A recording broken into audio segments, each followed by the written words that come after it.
athletes. Welcome back to the High School Athlete Nutrition Podcast, where I keep it real and keep it simple to help you create your fueling plan. I want you to feel confident in what you're eating and what you're choosing, your macros, the timing, hydration, having fun with food. That's really, really important. So this year, we're going to start strong with a nutrition challenge. And if you are new here to the podcast, welcome.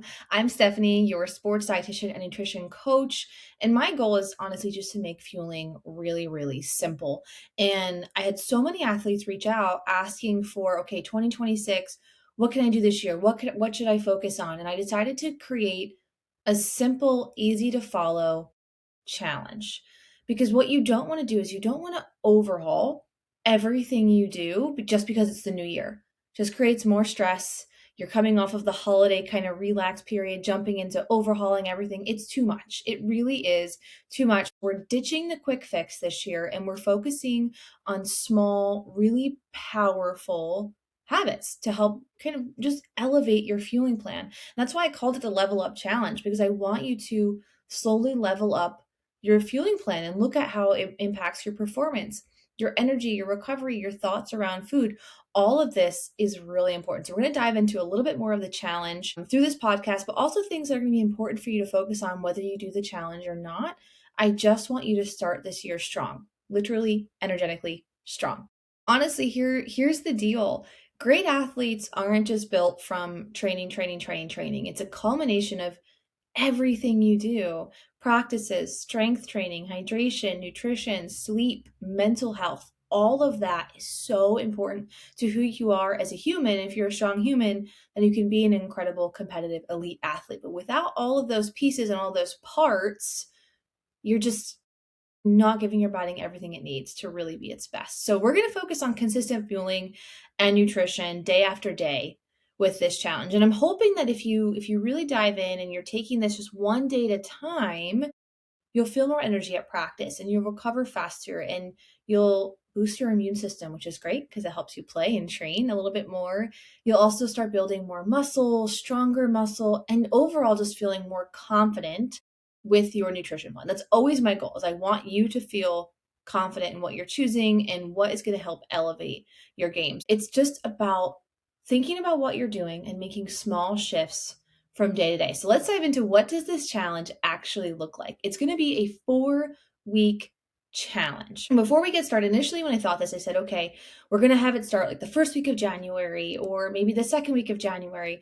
And then the more I thought about it, I just decided to make it start whenever you want to. Whenever you find this podcast or stumble on my website or my social media, go to my resources page, and that is where it will be. It will stay there whenever you want to start the challenge, whether it's June, July, August, next December, whenever it is, it will live there and you can start the challenge whenever you want to. So it's important that you're focusing on nutrition when you're ready. The next thing is, these 4 weeks are going to be simple. Every week, you're going to have one small daily challenge, and the weeks align with how I coach athletes and the pillars that I use to coach athletes. And there are 4 key pillars. The first is fuel, what you're eating. We're looking at carbohydrates to energize your muscles and your brain. We're looking at protein to rebuild muscles and give your bone that structure. We're looking at fats to boost endurance energy and support your hormones. And lastly, color, fruits and veggies to infuse antioxidants and nutrients and vitamins and minerals and fiber into your fueling plan. Every day, we're going to have a small thing for you to do. And I'm going to keep stressing that these are small things because I want you to pick up and really stick with maybe 1 or 2 or even a handful of these at the end of the challenge to help elevate your game. Week 1 could be something as simple as, let's add more carbs to breakfast, or let's add a protein to that recovery snack. But we're just looking at little things that really will make that significant difference in your fueling plan. While you're making these changes, you'll also have handouts and recipes for me that you can reflect on and learn, like, why am I choosing these carbohydrates? Oh yeah, because they improve my game and they help my brain focus, not only as a student athlete, but on the field, you're able to communicate better with your teammates or even just communicate better with family and friends and your parents. Having that carb on board is essential. You'll learn about protein, you'll learn about fats. Fats are a big focus for me this year with athletes, I decided, because if you've been around here for a while, you know that my big goal is to prevent underfueling, relative energy deficiency in sport, and eating disorders within athletes. And when I'm working with clients one on one, I see a big fear of fats, and that you're restricting them because you feel they might change your body composition, or you heard bad things on TikTok or Instagram or whatever it may be. And fats are actually critical to your fueling plan. They give you endurance energy. So when your body is shifting between energy usage as you're warming up, as you're going through longer practices or longer runs or 2 days or tournament weekends, your body's shifting energy systems, and it's going from phosphocreatine system to carbohydrate based to fat based. And that fat based energy system is your endurance. So when you're out there practicing for, almost 2 hours, or you have back-to-back games, your body's really pulling on the fats that you're eating for energy and fuel. Not only that, but fats are the backbone for hormones and supporting your menstrual cycle and your testosterone and all of those really, really important things that are key for your growth and development. That's why I decided this year, 2026, is the year of the fats. We're going to be highlighting fats a lot because it's a really critical fueling source that athletes don't think about. We talk a lot about carbs, we talk a ton about protein, but this year we're going to talk a lot about fats too. And then lastly, we have fruits and veggies and color. In looking at the performance plates and how I coach athletes, we think about the more you do, the more carbs you need. And protein stays pretty consistent on your plate. But the one thing that takes a step back as you train more and you need more carbs on your plate are the fruits and veggies. Because yes, they're incredible sources of fiber and nutrients, and you need those on your plate, at least a serving with every meal. But if your entire plate is fruits and veggies, you're thinking about having a big salad as a dinner or a big salad as lunch, that's just not enough fuel for you as an athlete. Think about veggies as a side, not your main. This was kind of my downfall, honestly, as a high school athlete. Was I love salads, and I leaned into salads a lot for lunch and dinner. Is you're filling up and you're feeling full because all of the fiber, but you're not eating enough energy. You're not getting enough carbs or proteins or fats from that fuel source. We're going to talk a little bit through this challenge about how you're going to taper back color, but still keep it on there because it's really important. You infuse those nutrients in, but we're really going to highlight why those carbohydrates are so important. That's just week one of the challenge, is really thinking about the fuel choices and why you're choosing them.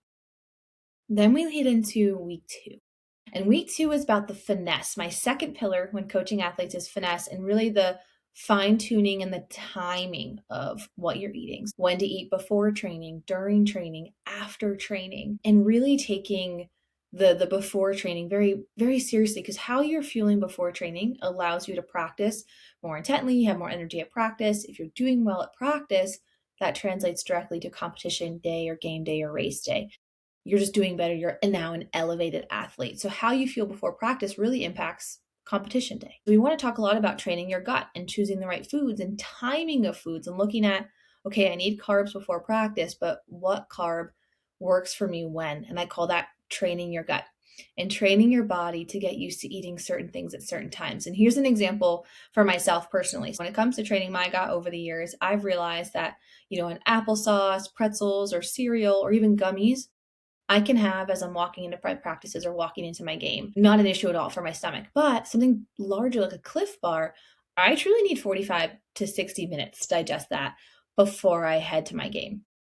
Every athlete's different, and that's why you have to train your own gut. And I talk a lot about this in the Academy, which is my online course, essentially a toolkit for athletes full of videos and resources. So if you really enjoy this challenge, you absolutely want to check out the Academy because I elaborate on all of these things and more with videos and recipes and fueling guides. When it comes to training your gut, I have a whole lesson in there on what to choose and when, and how you want to create that snack roster, or what's your 15 to 30 minute team, and what's your 45-minute team, and what's your hour plus team. And figuring out what works for you before practice is really important, creating those rosters, because that directly translates to competition day. Especially if you have a tournament, or you're a gymnast or a track athlete or a swimmer where you have multiple races or multiple events during the day, you need to know, if you only have 30 minutes, what works for you typically, because you have the nerves and the anxiety of competition day. Stick to what typically works for you, and that will really help to calm you, but also keep you fueled. Finesse is actually really, really critical.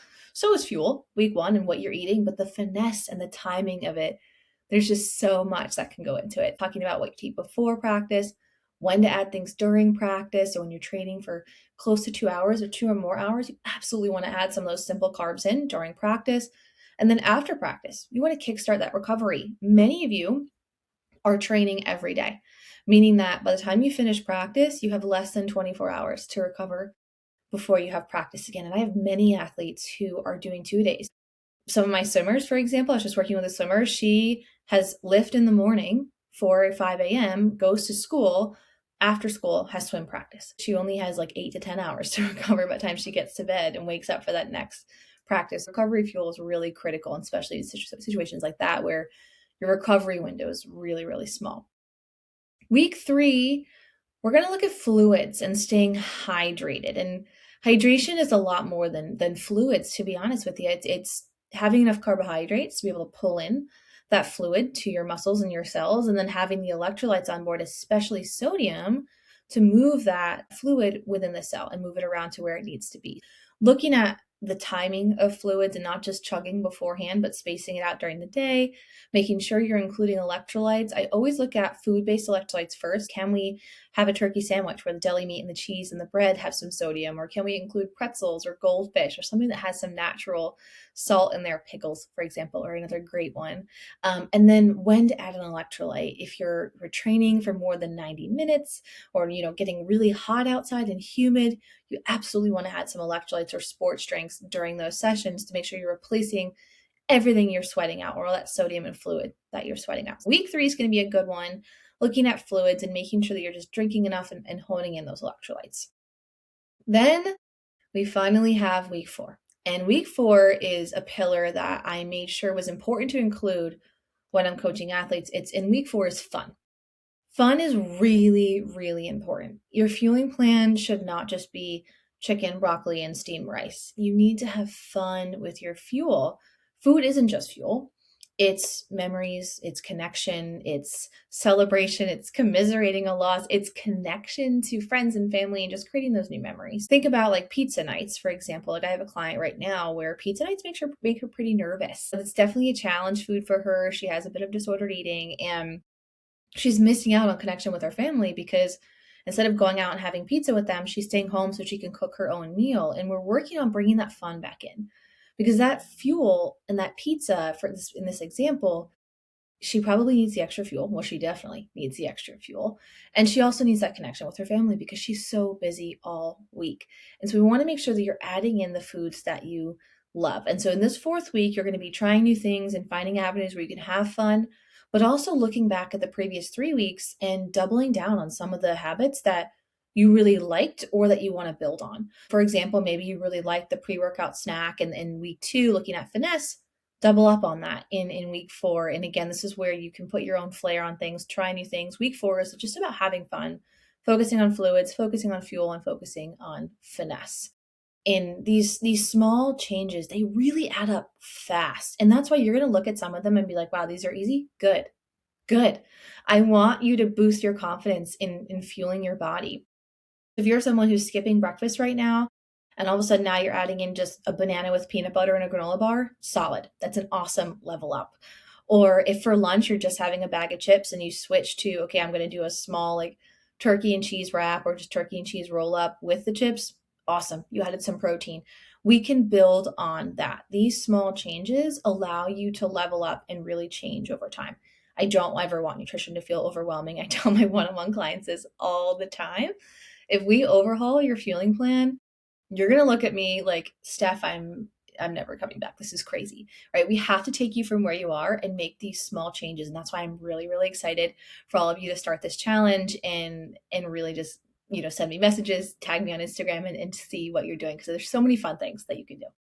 So the bottom line really is nutrition shapes who you are as a human. And if you're a strong human, you can be an incredible athlete with the effort and practice and everything you're doing, but you have to fuel those goals. With this new year or whatever you're listening to this in this moment, definitely check out this challenge. It is absolutely free. I really just want you to start elevating your goals. Head to the show notes. I'll add the direct link right there, or you can head to my website. It'll be on my resources page, but just make sure that you are focusing on making small and consistent changes. It's a time to just refocus, and elevate your game. And if you haven't yet, make sure you head over to my Instagram, High School Athlete Nutrition, and post in your story that you're starting this challenge, and make sure you tag me so I can follow along with you for the next 4 weeks.